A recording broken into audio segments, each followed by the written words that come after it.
All right, hello there. Thank you guys for joining me. Today I'm going to be sharing a presentation that is going to give information on four revolutionary soft innovations regarding our oceans. Now, the deep sea is one of the most unexplored places on this planet, and even in our upper atmosphere. We know more about space and our upper atmosphere on the International Space Station than we know about the depths of our own oceans. So, my name is John Theodore Swiderski. I'm going to be walking you guys through these four soft innovations. Now, before we start, we do have the Aggie Honor Code, and Aggie does not lie, cheat, or steal, nor tolerate those who do.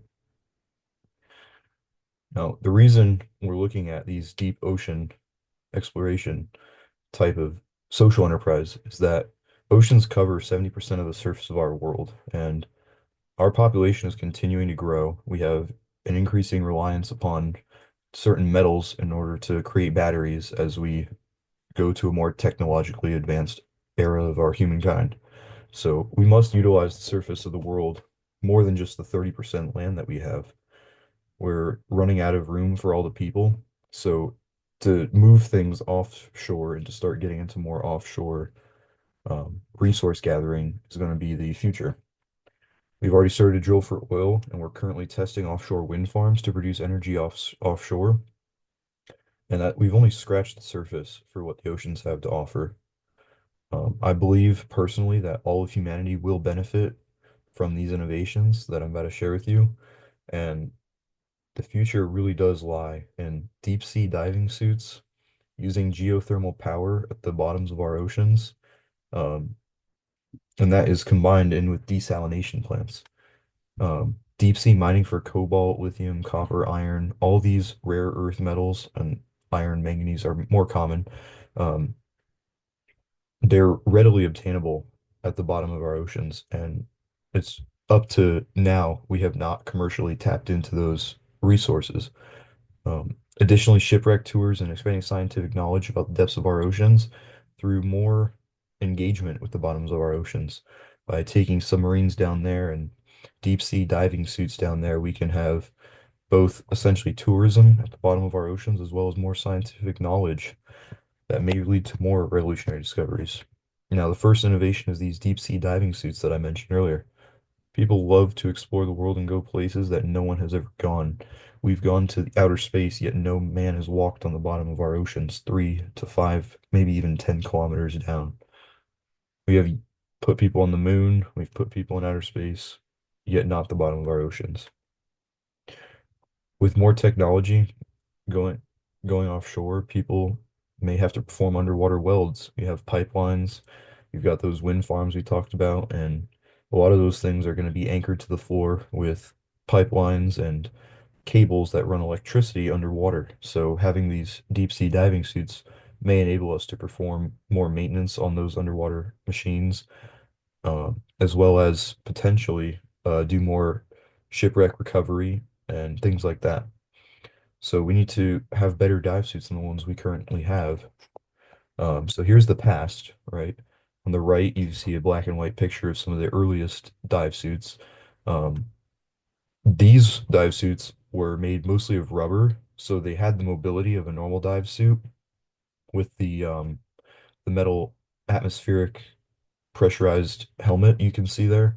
It allows them to breathe freely without a regular regulator. However, because that suit is just rubber, it does not offer protection at the depths of our oceans, so you cannot go as deep as we might need.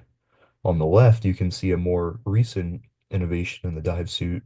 However, there you are clearly lacking mobility. Those are heavily reinforced dive suits. Some of them weigh around 2,000 pounds, and a lot of those people are unable to move without the addition of thrusters. So we've got to kind of bridge that gap using new materials and innovative thinking in order to design a better dive suit that gives us the best of both worlds, both being able to dive much deeper while still giving us enough mobility to be able to perform maintenance operations or uh, shipwreck recoveries and other explorations. Right, so this is the future. As you can see on the left of this picture, you have a sketch of the entire um, dive suit. In blue, you see the exoskeleton, which provides a lot of the structural support as well as amplifies the movements that the wearer of the suit is making, thus giving them more power to maneuver underwater under great pressure. Um, so the oxygen tanks are in green. Those are where you are going to store the oxygen. Um, since it's on your back, you're not going to be affected by it at the bottom of the ocean, and you can store plenty of oxygen for at least an hour to 2 hours of dive time. Um, on the right-hand side, you've got a more detailed view of the helmet, with the window being aided by a visual HUD, um, very similar to the ones worn by Navy pilots or Air Force pilots in the military. Um, that interface will give them the advantage of being able to receive communications from ships above, receive intel from sonar and other scanners that will aid in the low visibilities, as well as flashlights mounted on the helmet, of course, as there's very little light that can naturally reach down to those depths. The entire suit is contained, as mentioned earlier, so there is no need for a respirator. It's going to give more freedom of head movement and less stress on the wearer of the suit. The resources required to make this happen, we're going to have some better materials that can withstand the pressures while still allowing the person to move. So it's got to be some sort of mixture of either metals with things like rubber, right? That exoskeleton is going to give a lot of structural support, um, and then a more flexible material to encase the entire suit. Further development of current exoskeleton technology using robotics um, and metal supports. It's going to aid the movement of the person. You can think of it as power steering. So any input that you give the suit, it's going to amplify the force and allow you to move under great pressures. Um, and the visual display for the mask to help with low visibility. There's going to be some challenges to overcome with that, as we have not developed scanners for deep sea human interaction. We have current ROV technology that uses a lot of scanners. So adapting that to the mask would be a small obstacle we have to overcome. Now, moving on to the next soft innovation, we have power production being moved offshore, right? So clean water and clean energy are both the future. We all know that. With a growing population of over 8 billion people, we have to provide clean water for everyone to drink, to shower, to bathe, all these things. And clean energy, we can't rely on fossil fuels forever. So everyone knows that we have to start moving towards clean energy, and develop that technology now so there is no energy crisis in the future. Um, there's a growing demand to find reliable sources of energy, um, as we all know, and you're going to have your minds blown by what we're going to do. Um, the biggest challenge for turbine-based power plants, right? You have got fossil fuel ones, nuclear ones, and geothermal power plants all use turbines. Is cooling that steam. So when you work on land, in order to keep these power plants from using up way too much of the drinking water, you have to cool that steam using huge cooling towers, which are very costly to build, and they take up a huge amount of space and also materials. So those materials could be better used for civil applications, such as building roads, housing, maybe putting a park on that land to accommodate the growing population of the world. So by moving, this is the past, right? You can see pictures on the left, a geothermal power plant. You can see that cooling tower is essentially not needed when you move this operation offshore. And on the right-hand side, you can see a nuclear power plant. So both, you can see huge sprawling cooling towers. It's a huge waste of materials, of space. Um, so we're going to get away from that problem by moving it to the water. So in the diagram, you can see um, at the bottom of the ocean is where we'll put the power plant, right? The turbines are going to be located inside that power plant. And up at the top, we are simply adapting current technology used in oil rigs and outfitting it for this current use. So you've got your floating platform. It's going to be moored to ocean floor, uh, which is just tension lines, right? So the platform itself floats and it's held in place by mooring lines. And at the top of that platform, you'll have a water collection because you're going to generate tons and tons of steam using a geothermal source deep in the ocean. And as that steam rises, it's going to go through the turbines inside that power plant at the bottom of the ocean. And then that steam is going to continue through some insulated pipes to prevent water from condensing. And as that steam rises to the surface, we're then going to collect that steam as fresh water, right? Because when you take salt water and you boil it, the salt doesn't boil out. So that salt is going to be left behind in that geothermal heat source, just redissolved into the oceans. Meanwhile, that pure fresh water is going to rise as steam and then will be collected at the surface. So this is a double function. It's a huge innovation on on two different processes that already exist and are essential for all human life. So we're going to be generating new sources of clean drinking water. And this is going to be especially helpful for countries such as Africa that don't have a lot of natural fresh drinking water sources. However, are surrounded by oceans, which is undrinkable in its current state of salt water. However, has infinite potential to provide clean drinking water. And you're also going to have a really good way to produce power that's not going to be dependent on any weather conditions, right? Because it's all underwater. There are very, very, very little water currents. So that power plant at the bottom will be able to run year round under any conditions. It's not reliant upon the sun or upon the wind or upon fossil fuels. It's always going to work. It's essentially protected by all that water above it. So it's a very sustainable plan. Now, the resources required for this is going to be metals that are not going to corrode or weaken in salt water and temperature ranges. The bottom of the ocean, you're looking at about 4 degrees Celsius. And with those geothermal steam plants, with all that pressure and the salt being dissolved in that water, the temperatures can exceed well over 400 degrees Celsius. So the material properties cannot be weakened by both the temperature and especially the salt water. Salt water is notorious for corroding most metals, so some technology would have to be improved to make that a sustainable process as far as the metals not deteriorating under the temperatures and under the salt water. Also, insulated pipes to carry the steam. Um, this would probably be concrete cased pipes, potentially with a small vacuum, um, just like a lot of the metal cups and water bottles that you're seeing. They have a small vacuum between metal bars, or there's essentially one cylinder inside of another separated by a vacuum, and that vacuum does not allow for conduction or convection.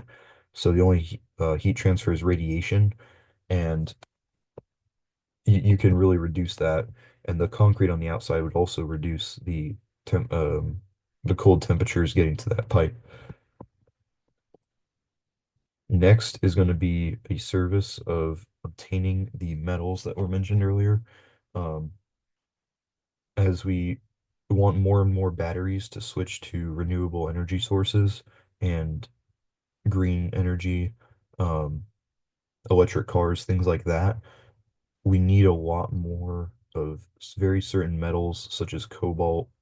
Copper is a very good conductor, um, as well as iron is readily abundant at the bottom of the ocean. So in order to obtain these metals, we want to do it safely without destroying ecosystems. A lot of the land-based mining operations um, destroy the land that they are using. They just dig from the surface down, and everything in that area is just um, no longer operable for life. It's uninhabitable. So as we exhaust those land-based mines, we're going to have to find new places to mine, and most of the earth has been developed, has been settled by people now.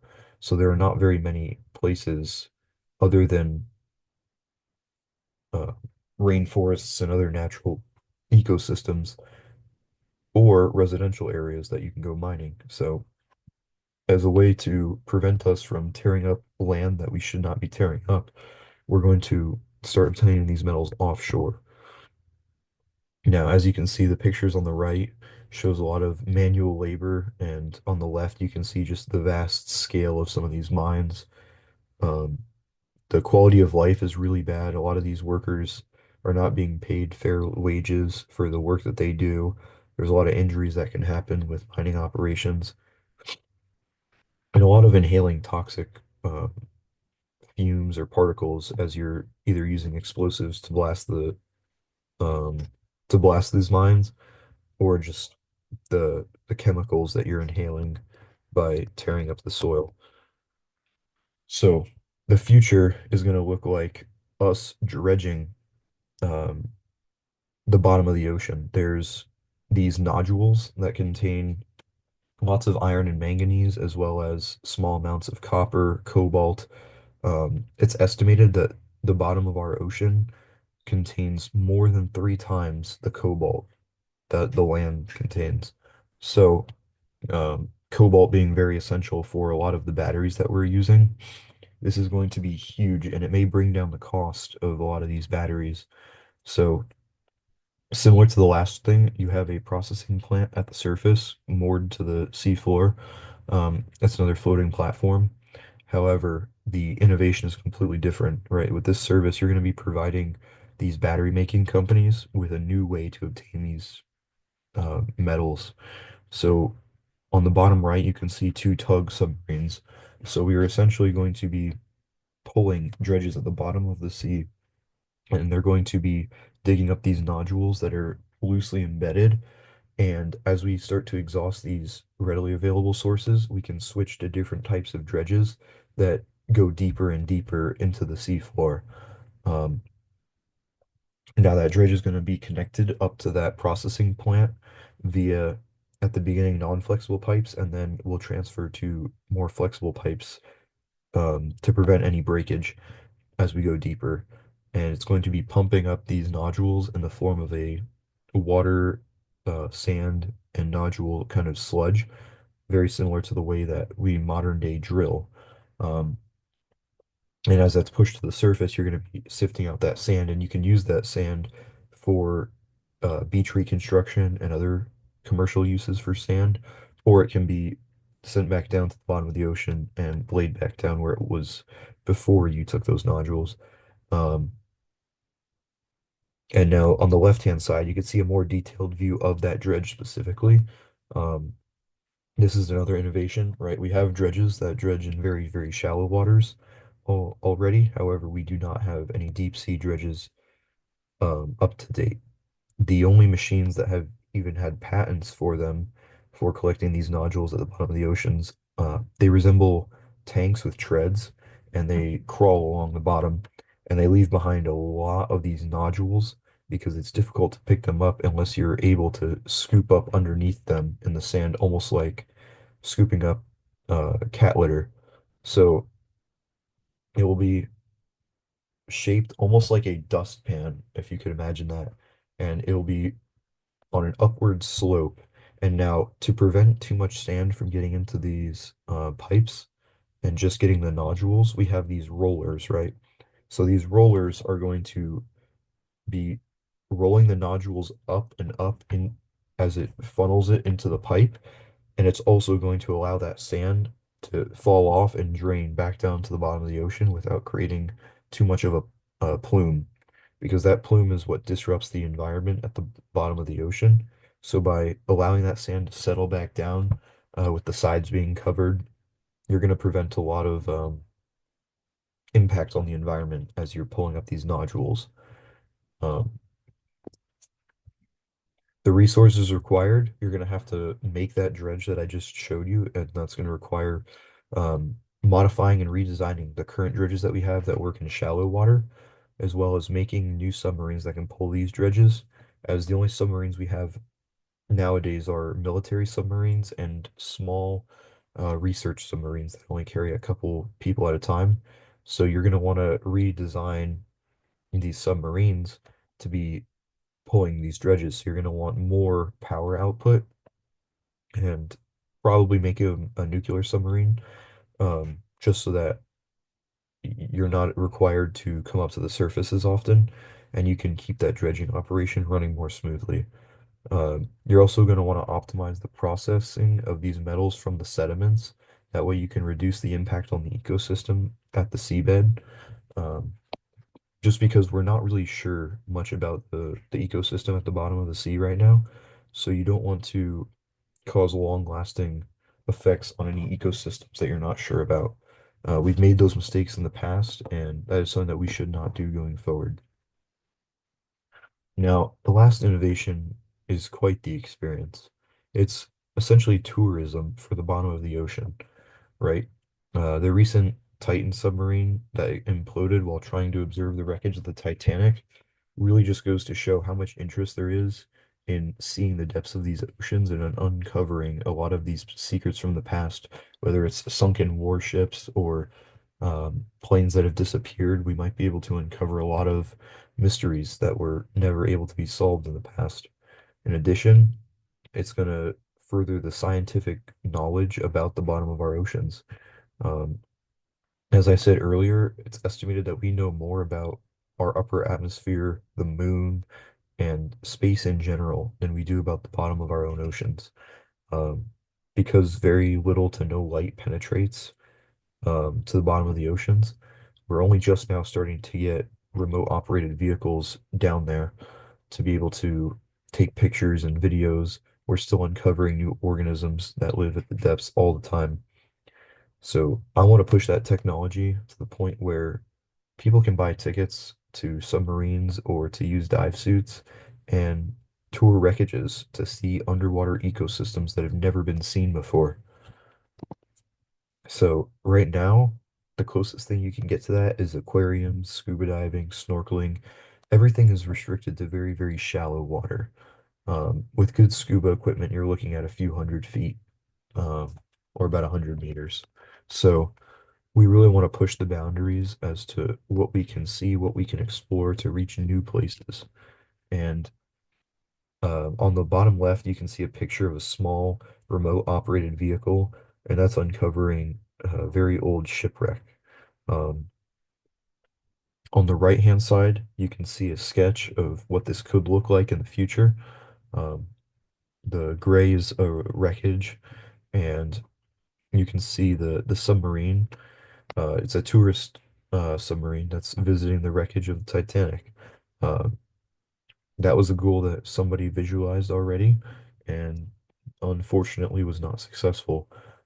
We have to work on the technology of those submarines and make it more affordable. So we're going to also have those dive suits to allow people to walk around at the bottom of the ocean.